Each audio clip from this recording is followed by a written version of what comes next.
Hello and welcome back to another week in the world of angel insights brought to you by SyndicateRoom. This is the show that delves inside the world of early stage investing to reveal the tips, tactics and strategies of some of the best up-and-coming investors. Now, joining me today we have Elizabeth Galbut. Now, Elizabeth is a founding partner at Sogal Ventures, the first female-led cross-border venture capital firm. And prior to finishing business school, she founded A-Level Capital, the first student-led venture capital firm powered by Johns Hopkins students. And before graduate school, Elizabeth was a strategy and operations consultant at Deloitte Consulting, focusing on large healthcare clients. Outside of her client-facing work, Elizabeth contributed to business development efforts that led to over $200 million of new work. And if you love the show today with Elizabeth, then you can head over to SyndicateRoom.com and see all the previous episodes, as well as accompanying angel articles and resources. But for now, I'm delighted to hand over to Elizabeth Galbut, founding partner at Sogal Ventures. Elizabeth, thank you so much for joining me on the show today. It's an absolute pleasure to have you here, so thanks for taking the time. Of course. Happy to be here, Harry. Now, I'd love to start off today with how you made your way into the world of investing and into the world of venture. So what was your route in? Yeah, so I think everyone's route in is a little different, and mine, in a sense, was very serendipitous and a bit unusual. So I started my career off as a strategy consultant in the healthcare space when digital health was really first emerging, and the U.S. government was making a lot of mandates and regulations around that. And I was helping these large hospital systems, pharmaceutical companies, and even the U.S. government figure out what is their high-level tech strategy. Are they building things? Are they buying things? Are they doing some combination? Are they starting their own investment arm? Are they, acquiring companies? Totally. Mm-hmm. And that was a very interesting time. At the time, I didn't really understand that these are startups. I thought, these are small tech businesses with 2 to 3 founders and maybe an employee here or there. Everything was really in its very early stages in digital health. And then I decided I was going to go to grad school. And I went to this amazing program. It's an MBA from Johns Hopkins and a Master's of Art and Design at Maryland Institute College of Art. And on my first week there, I was basically handed this brand new entrepreneurship club from the graduating class. And they said, we're graduating, please take this. And at the time, I hadn't really thought of entrepreneurship, although I had always been told I'm very entrepreneurial. And so I was like, okay, entrepreneurship, innovation, I can totally do this. And so within 2 years, we built up the club to 52 student leaders across. Hopkins has 9 different schools, for example, the School of Medicine, the School of Engineering, the School of Education. And they're all geographically dispersed around Baltimore and the Maryland area. And it's pretty siloed and they don't communicate well. But there's all these amazing people in top-rated programs that are really tackling some of society's biggest issues, such as, healthcare, education, public health in the developing world, engineering, biomedical engineering. No one was really kind of bringing everyone together and making these multidisciplinary teams. And that's something that our student organization was really all about. And so we were running about an event a week and bringing in a bunch of angel and VC investors. And the common feedback we got was, wow, these are amazing, super talented teams. I like to say, Stanford talent at Baltimore prices. But, it's really risky and we don't really invest until there's, at least $50,000 to $200,000 of angel and friends and family money in there. And so what I continuously saw over hundreds of these startup companies was you'd have very committed founding teams that were extremely technical and talented, but then everyone would end up in banking or consulting because that was sort of the job options that the Career Center really pushed. It really hit me when I actually went through something very personal. I was working with a student company that was doing a digital pathology in the cloud company that uses deep learning and computer visualization to improve how pathologists diagnose cancer. And I learned about a semester into my program that my dad had cancer. And not only that, but, his pathology results in the past weren't correct. And so the cancer was actually a lot worse because of these errors. And these were the errors that this company was really setting out to fix, right? And I worked with a student for 2 years, really trying to find him an investor everywhere from New York, San Francisco, shopping him around, doing these events. And nobody wanted to be, that first $10,000, $20,000, $50,000. And at the same time, we had run this venture capital investment competition, had a huge amount of participation, and Dorm Room Fund was really getting going. And I was like, let's do something like this at Johns Hopkins. And so with that, not only did I end up writing him his first check of institutional money, but I also helped find him all the investors in his seed round so that when he graduated, he actually walked away with over a $1 million seed round, an awesome roster of investors, both in Baltimore and New York, and really ready to build his company. And so with that, I have 24 students that help manage the fund, and they're all, VCs in training. And through that, I ended up at Stanford with Dave McClure and the 500 Startups team, where I then met my business partner, Pocket Sun. And that was May of 2015. And in April of that year, the Ellen Powell and Kleiner Perkins case had happened. And it was really a big discussion. Our group was almost half women, which the 500 Startups team did a wonderful job curating. And we were all a little, not angry, but, how can we make a difference to really change the gender gap in venture capital? The statistics are awful. 77% of VC firms have never hired a woman in an investing role. Anywhere from 90 to 94% of venture capitalists are men. There's a few different stats. Yeah, so pretty bad. And we talked to a lot of famous, notable investors, many who you've interviewed. And Jason Calahannis was like, you know what? Like, you guys are just getting out of grad school. Take a year or two, try and raise a fund. Otherwise, you're just going to shop your resume around for a year or two and, end up at a middle-tier firm that you may or may not enjoy. Like, this is the time. And so my business partner for Sogal Ventures, Pak and I were like, okay, this is our time. And she had built so far a community at that time. It was about 3,000 female entrepreneurs across California and a little bit Latin America. And since then, we've expanded it to over 10,000 members. But that was really the platform that we then built our fund off of. So I think looking back on it now, it's all a very natural progression. But at the time, it didn't seem very planned.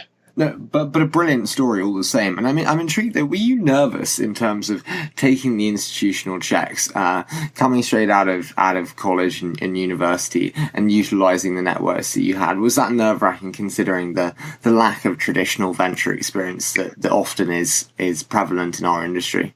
Yeah, so I think everything in life can be nerve-wracking, especially when it's the first time that you do something. Mm-hmm. I'm really somebody who's a quick learner, and I like to consult, 100 different pieces of research before deciding on my path forward and decision, and I'm really data-driven. I also know when to ask for help. So I developed this amazing network, some of them investors in the fund, of mentors that really asked any of those questions that seemed really stupid or not stupid at all as I've gone through this journey. And I mean, it's been incredible how much I've learned in the year I've been doing this. What's been your biggest learning?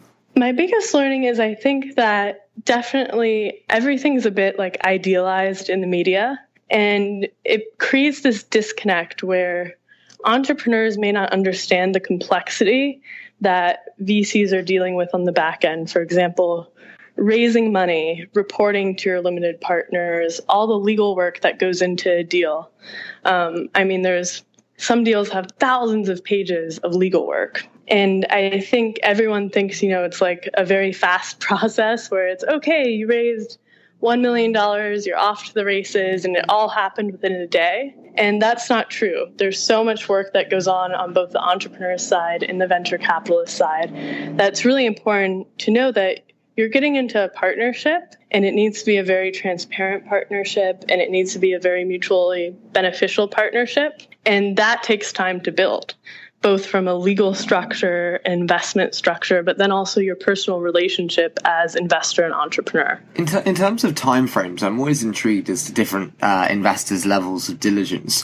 What does your diligence look like, and how long do you kind of allocate towards it?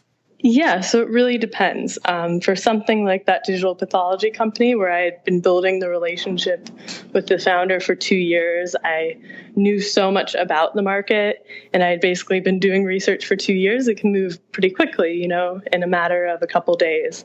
But for an industry that maybe I'm not that well read up on yet, or a founder that I just met, I typically like getting to know founders over multiple informal meetings. I don't do like a formal pitch me a PowerPoint. I really like sitting down, having a meal, going and doing an activity because I find it opens people up and it creates a much more sort of honest bond between you and the entrepreneur from the get-go. By not being that like intimidating, like sitting there watching and poking holes at somebody's idea or company, it creates a much better platform for a fruitful relationship in the long run. So it's also taken, months as well. Of course, it also depends on, does the entrepreneur have all of their ducks in a row, like a deal room, with all their legal documents, and are they registered properly as a Delaware C Corp. There's all these things that add time to the timeline if they aren't properly in place before you meet the entrepreneur. Is it a challenge in terms of finding the balance? You said that absolutely about kind of finding activities, dinners, and really getting to know them on a personal level. Is there ever a kind of a difficult balance in terms of becoming their friend and their investor? Is it possible to be both a friend and an investor? I think there is. I would probably create like a hybrid word, like a friend-vestor or something like that.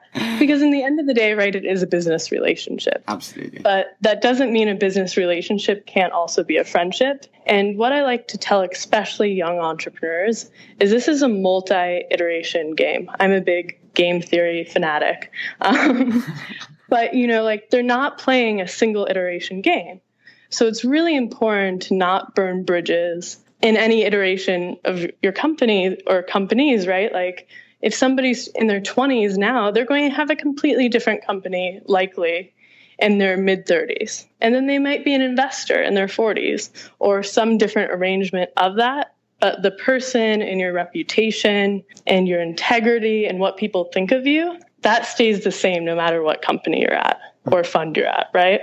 Absolutely. In terms of kind of changing personal characteristics, behaviors, how have you looked to establish your pattern recognition for startups in the early days with Sogal and with A-Level? Yeah, so I think that's a really interesting question. And of course, there is such a lack of diversity. About 2% of venture capital goes to female-led companies with a female CEO. And I think that all starts at the root at like empathy and understanding. And so when you're trained as a designer, you take multiple courses on empathy and how you develop your sense of empathy and how you utilize that to create amazing products and services. I think the issue really lies with different people not having empathy for each other and thus creating pattern recognition. So for example, like think of times when you've just shrugged somebody off that comes up to you at a networking event because they don't seem from like a similar background as you, or they don't seem like they would be valuable to you. And I think a lot of times that happens at both the investor and the entrepreneur level. As a young female investor, it happens to me all the time from entrepreneurs. Does it still? Oh, yeah, all the time. And it's kind of funny, right? But it also happens from the investor side all the time, too, of them not taking the time to, quiet their minds a little bit about what your unconscious bias is already sort of giving you all these signals about. And then really take the time to listen and give somebody the opportunity to actually connect with you. Talking of kind of other investors there and talking of the kind of building the funding round for the pathology startup, I'd love to hear what you look for then in co-investors in the companies that you are investing in. What do you think makes a good co-investor? Yeah, so I think, again, it's about partnership. There's, of course, going to be negotiations and little things that you may not agree about. But I think it's really important that you're all on the same page and also on the same page with the entrepreneur of where you see the company going, both short-term, mid-term, and long-term strategy, right? And I think it's important to have smart money. And I think smart money can be a variety of different skill sets. And you want to kind of round up all those different skill sets within your round of co-investors. So for example, if you're a fintech product that's targeting young millennials and you have all of these corporate strategic investors who are sort of the established financial institutions, maybe try and get, for example, some investors who focus on millennials and consumer products, because you now have the skill set of the financial institutions, but add on what else you need, right? I think investors can be such a huge asset to somebody's company when they're used correctly and also sought out correctly, right? Like seek out the investors that you think would really be valuable in building your company. And then final question before we go into a quick fire, and that slightly touches on the strategic money on the other side of the table. Is all dumb money bad money? Yes and no. So you don't want to take dumb money that includes control, right? So there's a difference of just the money and then the control aspects. So if you're taking dumb money and then putting it on a board seat, that's probably a bad idea. And I always say also, like, getting an investor is like getting married. This is a long-term relationship you're building. So you want to be doing diligence on the investor as well, making sure they're not actually going to be harmful to your company. But if you've done that and you've just determined, they don't add any strategic value, but they're also in this indifferent spot where they're not going to negatively affect my company and there's no sort of control provisions in there, I think that's okay, especially if your company is something that's very capital intensive. And I'd love to dive into a quick fire now. So I say a short statement and then you give me your immediate thoughts. About 60 seconds per one. How does that sound?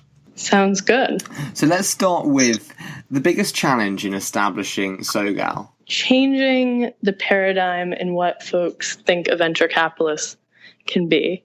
I think to be a venture capitalist, you have to be able to do the job. I don't think necessarily that means all of the other characteristics that most people typically say, such as exiting a company, working as employee number one at Google, being an associate at a firm, having an MBA. There's all these qualities that folks tend to say aligns with venture capitalists.